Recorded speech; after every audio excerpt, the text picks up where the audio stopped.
श्री बृहस्पतिवार व्रत कथा। बृहस्पति देव की कथा। भारतवर्ष में एक प्रतापी और दानी राजा राज्य करता था। वह नित्य गरीबों और ब्राह्मणों की सहायता करता था। यह बात उसकी रानी को अच्छी नहीं लगती थी। वह न ही गरीबों को दान देती, न ही भगवान का पूजन करती थी, और राजा को भी दान देने से मना किया करती थी। एक दिन राजा शिकार खेलने वन को गए हुए थे, तो रानी महल में अकेली थी। उसी समय बृहस्पति देव साधु वेश में राजा के महल में भिक्षा के लिए गए, और भिक्षा मांगी रानी ने भिक्षा देने से इनकार किया और कहा, हे साधु महाराज, मैं तो दान पुण्य से तंग आ गई हूँ। मेरा पति सारा धन लुटाते रहते हैं। मेरी इच्छा है कि हमारा धन नष्ट हो जाए, फिर न रहेगा, बांस न बजेगी बांसुरी। साधु ने कहा, देवी तुम तो बड़ी विचित्र हो। धन संतान तो सभी चाहते हैं, पुत्र और लक्ष्मी तो पापी के घर भी होने चाहिए। यदि तुम्हारे पास अधिक धन है तो भूखों को भोजन दो, प्यासों के लिए प्याऊ बनवाओ, मुसाफिरों के लिए धर्मशालाएं खुलवाओ। जो निर्धन अपनी कुंवारी कन्याओं का विवाह नहीं कर सकते, उनका विवाह करा दो। ऐसे और कई काम हैं जिनके करने से तुम्हारा यश लोक परलोक में फैलेगा। परंतु रानी पर उपदेश का कोई प्रभाव न पड़ा। वह बोली, महाराज आप मुझे कुछ न समझाएं। मैं ऐसा धन नहीं चाहती जो हर जगह बांटती फिरूं। साधु ने उत्तर दिया, यदि तुम्हारी ऐसी इच्छा है तो तथास्तु, तुम ऐसा करना कि बृहस्पतिवार को घर लीपकर पीली मिट्टी से अपना सिर धोकर स्नान करना, भट्टी चढ़ाकर कपड़े धोना। ऐसा करने से आपका सारा धन नष्ट हो जाएगा। इतना कहकर वह साधु महाराज वहां से आलोप हो गए। साधु के अनुसार कहीं बातों को पूरा करते हुए रानी को केवल 3 बृहस्पतिवार ही बीते थे कि उसकी समस्त धन संपत्ति नष्ट हो गई। भोजन के लिए राजा का परिवार तरसने लगा। तब एक दिन राजा ने रानी से बोला कि हे रानी, तुम यहीं रहो, मैं दूसरे देश को जाता हूँ, क्योंकि यहाँ पर सभी लोग मुझे जानते हैं, इसलिए मैं कोई छोटा कार्य नहीं कर सकता। ऐसा कहकर राजा परदेश चला गया। वहां वह जंगल से लकड़ी काट कर लाता और शहर में बेचता। इस तरह वह अपना जीवन व्यतीत करने लगा। इधर राजा के परदेश जाते ही रानी और दासी दुखी रहने लगी।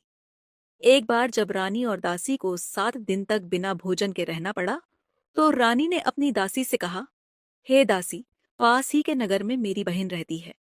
वह बड़ी धनवान है। तू उसके पास जा और कुछ ले आ, ताकि थोड़ी बहुत गुजर बसर हो जाए। दासी रानी की बहन के पास गई। उस दिन गुरुवार था और रानी की बहन उस समय बृहस्पतिवार व्रत की कथा सुन रही थी। दासी ने रानी की बहन को अपनी रानी का संदेश दिया, लेकिन रानी की बड़ी बहन ने कोई उत्तर नहीं दिया। जब दासी को रानी की बहन से कोई उत्तर नहीं मिला, तो वह बहुत दुखी हुई और उसे क्रोध भी आया। दासी ने वापस आकर रानी को सारी बात बता दी। सुनकर रानी ने अपने भाग्य को कोसा। उधर रानी की बहन ने सोचा कि मेरी बहन की दासी आई थी, परंतु मैं उससे नहीं बोली, इससे वह बहुत दुखी हुई होगी। कथा सुनकर और पूजन समाप्त करके वह अपनी बहन के घर आई और कहने लगी, हे बहन, मैं बृहस्पतिवार का व्रत कर रही थी। तुम्हारी दासी मेरे घर आई थी, परंतु जब तक कथा होती है तब तक न तो उठते हैं और न ही बोलते हैं, इसलिए मैं नहीं बोली। कहो दासी क्यों गई थी? रानी बोली, बहन, तुमसे क्या छिपाऊं, हमारे घर में खाने तक को अनाज नहीं था। ऐसा कहते कहते रानी की आंखें भर आईं। उसने दासी समेत पिछले 7 दिनों से भूखे रहने तक की बात अपनी बहन को विस्तार पूर्वक सुना दी। रानी की बहन बोली, देखो बहन, भगवान बृहस्पति देव सबकी मनोकामना को पूर्ण करते हैं। देखो, शायद तुम्हारे घर में अनाज रखा हो। पहले तो रानी को विश्वास नहीं हुआ, पर बहन के आग्रह करने पर उसने अपनी दासी को अंदर भेजा, तो उसे सचमुच अनाज से भरा एक गड्ढा मिल गया। यह देखकर दासी को बड़ी हैरानी हुई। दासी रानी से कहने लगी, हे रानी, जब हमको भोजन नहीं मिलता तो हम व्रत ही तो करते हैं, इसलिए क्यों न इनसे व्रत और कथा की विधि पूछ ली जाए, ताकि हम भी व्रत कर सकें। तब रानी ने अपनी बहन से बृहस्पतिवार व्रत के बारे में पूछा। उसकी बहन ने बताया, बृहस्पतिवार के व्रत में चने की दाल और मुनक्का से विष्णु भगवान का केले की जड़ में पूजन करें, तथा दीपक जलाएं, व्रत कथा सुने और पीला भोजन ही करें। इससे बृहस्पति देव प्रसन्न होते हैं। व्रत और पूजन विधि बताकर रानी की बहन अपने घर को लौट गई। 7 दिन के बाद जब गुरुवार आया तो रानी और दासी ने व्रत रखा। घुड़साल में जाकर चना और गुड़ लेकर आईं, फिर उससे केले की जड़ तथा विष्णु भगवान का पूजन किया। अब पीला भोजन कहाँ से आए, इस बात को लेकर दोनों बहुत दुखी थे। चूंकि उन्होंने व्रत रखा था, इसलिए बृहस्पति देव उनसे प्रसन्न थे। इसलिए वे एक साधारण व्यक्ति का रूप धारण कर 2 थालों में सुंदर पीला भोजन दासी को दे गए। भोजन पाकर दासी प्रसन्न हुई और फिर रानी के साथ मिलकर भोजन ग्रहण किया। उसके बाद वे सभी गुरुवार को व्रत और पूजन करने लगी। बृहस्पति भगवान की कृपा से उनके पास फिर से धन संपत्ति आ गई, परंतु रानी फिर से पहले की तरह आलस्य करने लगी। तब दासी बोली, देखो रानी, तुम पहले भी इस प्रकार आलस्य करती थी। तुम्हें धन रखने में कष्ट होता था, इस कारण सभी धन नष्ट हो गया, और अब जब भगवान बृहस्पति की कृपा से धन मिला है तो तुम्हें फिर से आलस्य होता है। रानी को समझाते हुए दासी कहती है कि बड़ी मुसीबतों के बाद हमने यह धन पाया है, इसलिए हमें दान पुण्य करना चाहिए, भूखे मनुष्य को भोजन कराना चाहिए, जिससे तुम्हारे कुल का यश बढ़ेगा, स्वर्ग की प्राप्ति होगी और पितृ प्रसन्न होंगे। दासी की बात मानकर रानी अपना धन शुभ कार्यों में खर्च करने लगी, जिससे पूरे नगर में उसका यश फैलने लगा। एक दिन राजा दुखी होकर जंगल में एक पेड़ के नीचे आसन जमाकर बैठ गया। वह अपनी दशा को याद करके व्याकुल होने लगा। बृहस्पतिवार का दिन था। एकाएक उसने देखा कि निर्जन वन में एक साधु प्रकट हुए। वह साधु वेश में स्वयं बृहस्पति देवता थे। लकड़हारे के सामने आकर बोले, हे लकड़हारे, इस सुनसान जंगल में तू चिंतामग्न क्यों बैठा है? लकड़हारे ने दोनों हाथ जोड़कर प्रणाम किया और उत्तर दिया, महात्मा जी, आप सब कुछ जानते हैं, मैं क्या कहूं? यह कहकर रोने लगा और साधु को अपनी आत्मकथा सुनाई। महात्मा जी ने कहा, तुम्हारी स्त्री ने बृहस्पति के दिन बृहस्पति भगवान का निरादर किया है, जिसके कारण रुष्ट होकर उन्होंने तुम्हारी यह दशा कर दी। अब तुम चिंता को दूर करके मेरे कहने पर चलो तो तुम्हारे सब कष्ट दूर हो जाएंगे और भगवान पहले से भी अधिक संपत्ति देंगे। तुम बृहस्पति के दिन कथा किया करो। 2 पैसे के चने मुनक्का लाकर उसका प्रसाद बनाओ और शुद्ध जल से लोटे में शक्कर मिलाकर अमृत तैयार करो। कथा के पश्चात अपने सारे परिवार और सुनने वाले प्रेमियों में अमृत व प्रसाद बांटकर आप भी ग्रहण करो। ऐसा करने से भगवान तुम्हारी सब मनोकामनाएं पूरी करेंगे। साधु के ऐसे वचन सुनकर लकड़हारा बोला, हे प्रभु, मुझे लकड़ी बेचकर इतना पैसा नहीं मिलता जिससे भोजन के उपरांत कुछ बचा सकूं। मैंने रात्रि में अपनी स्त्री को व्याकुल देखा है। मेरे पास कुछ भी नहीं जिससे मैं उसकी खबर मंगा सकूं।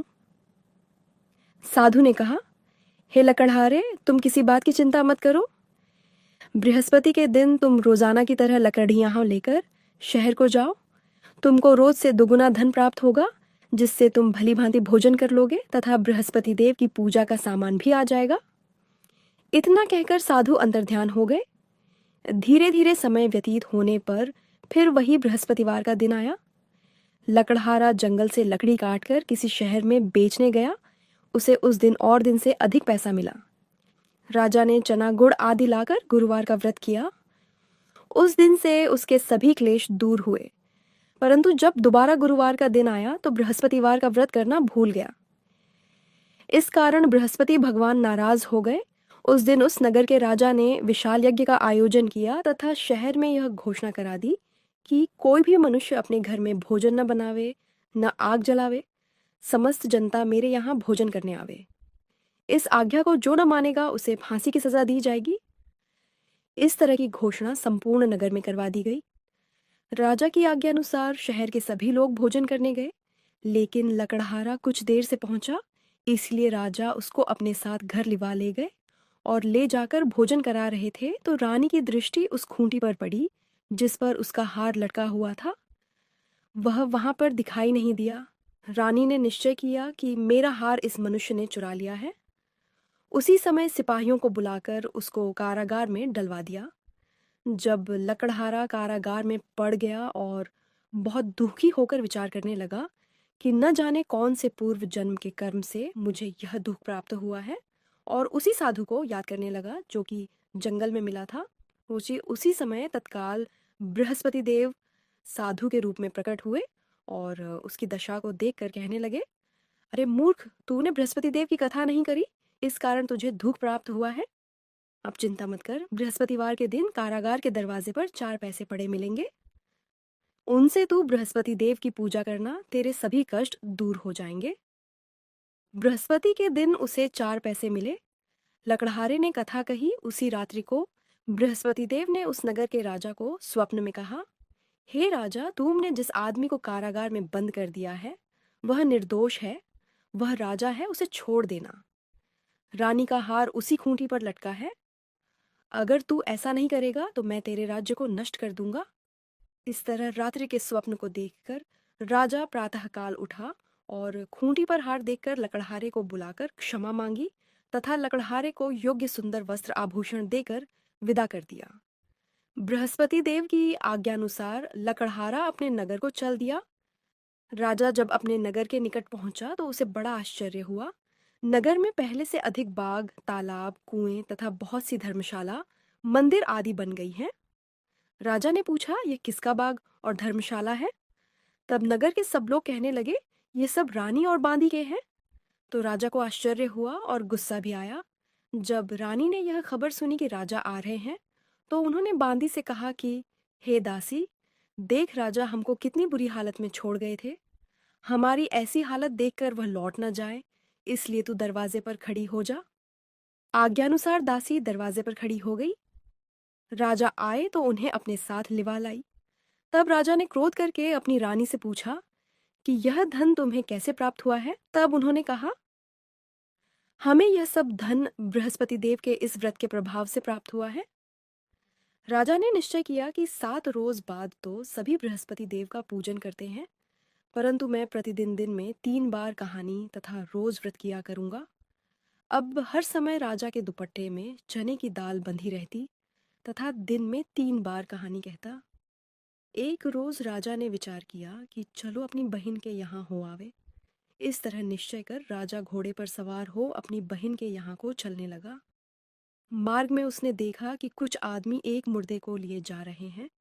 उन्हें रोककर राजा कहने लगा, अरे भाइयों, मेरी बृहस्पति देव की कथा सुन लो। वे बोले, लो, हमारा तो आदमी मर गया है, इसको अपनी कथा की पड़ी है। परंतु कुछ आदमी बोले, अच्छा कहो, हम तुम्हारी कथा भी सुनेंगे। राजा ने दाल निकाली और जब कथा आधी हुई थी कि मुर्दा हिलने लग गया, और जब कथा समाप्त हो गई तो राम राम करके मनुष्य उठकर खड़ा हो गया। आगे मार्ग में उसे एक किसान खेत में हल चलाता मिला। राजा ने उसे देख और उससे बोले, अरे भैया, तुम मेरी बृहस्पतिवार की कथा सुन लो।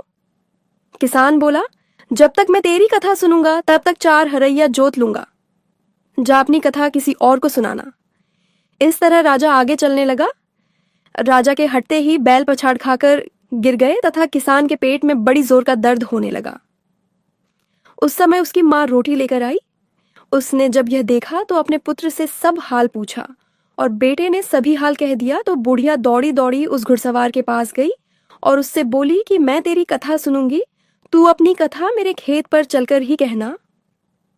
राजा ने बुढ़िया के खेत पर जाकर कथा कही, जिसके सुनते ही वह बैल उठ खट हुए तथा किसान के पेट का दर्द भी बंद हो गया। राजा अपनी बहन के घर पहुंचा। बहन ने भाई की खूब मेहमानी की। दूसरे रोज प्रातःकाल राजा जगा तो वह देखने लगा कि सब लोग भोजन कर रहे हैं। राजा ने अपनी बहन से कहा, ऐसा कोई मनुष्य है जिसने भोजन नहीं किया हो? मेरी बृहस्पतिवार की कथा सुन ले। बहन बोली, हे भैया, यह देश ऐसा ही है कि पहले यहाँ लोग भोजन करते हैं, बाद में अन्य काम करते हैं। अगर कोई पड़ोस में हो तो देख आऊं। वह ऐसा कहकर देखने चली गई, परंतु उसे कोई ऐसा व्यक्ति नहीं मिला जिसने भोजन न किया हो। अतः वह एक कुम्हार के घर गई जिसका लड़का बीमार था। उसे मालूम हुआ कि उनके यहाँ 3 रोज से किसी ने भोजन नहीं किया है। रानी ने अपने भाई की कथा सुनने के लिए कुम्हार से कहा। वह तैयार हो गया। राजा ने जाकर बृहस्पतिवार की कथा कही, जिसको सुनकर उसका लड़का ठीक हो गया। अब तो राजा की प्रशंसा होने लगी। एक रोज राजा ने अपनी बहन से कहा कि हे बहन, हम अपने घर को जाएंगे, तुम भी तैयार हो जाओ। राजा की बहन ने अपनी सास से कहा। सास ने कहा, हाँ चली जा, परंतु अपने लड़कों को मत ले जाना, क्योंकि तेरे भाई के कोई औलाद नहीं है। बहन ने अपने भैया से कहा, हे भैया, मैं तो चलूंगी पर कोई बालक नहीं जाएगा। राजा बोला, जब कोई बालक नहीं चलेगा तब तुम ही क्या करोगी? बड़े दुखी मन से राजा अपने नगर को लौट आया। राजा ने अपनी रानी से कहा, हम निर्वंशी हैं, हमारा मुंह देखने का धर्म नहीं है और कुछ भोजन आदि नहीं किया। रानी बोली, हे प्रभु, बृहस्पति देव ने हमें सब कुछ दिया है, वह हमें औलाद अवश्य देंगे। उसी रात को बृहस्पति देव ने राजा से स्वप्न में कहा, हे राजा, उठ, सभी सोच त्याग दे, तेरी रानी गर्भ से है। राजा की यह बात सुनकर बड़ी खुशी हुई। 9वें महीने में उसके गर्भ से एक सुंदर पुत्र पैदा हुआ। तब राजा बोला, हे रानी, स्त्री बिना भोजन के रह सकती है पर बिना कहे नहीं रह सकती। जब मेरी बहन आवे तो मुझसे कुछ कहना मत। रानी ने सुनकर हाँ कर दिया। जब राजा की बहन ने यह शुभ समाचार सुना तो वह बहुत खुश हुई तथा बधाई लेकर अपने भाई के यहाँ आई। तभी रानी ने कहा, घोड़ा चढ़कर तो नहीं आई, गधा चढ़ी आई। राजा की बहन बोली, भाभी, मैं इस प्रकार न कहती तो तुम्हें औलाद कैसे मिलती? बृहस्पति देव ऐसे ही हैं, जैसी जिसके मन में कामनाएं हैं सभी को पूर्ण करते हैं। जो सद्भावना पूर्वक बृहस्पतिवार का व्रत करता है एवं कथा पढ़ता है अथवा सुनता है, दूसरों को सुनाता है, बृहस्पति देव उसकी सभी मनोकामना पूर्ण करते हैं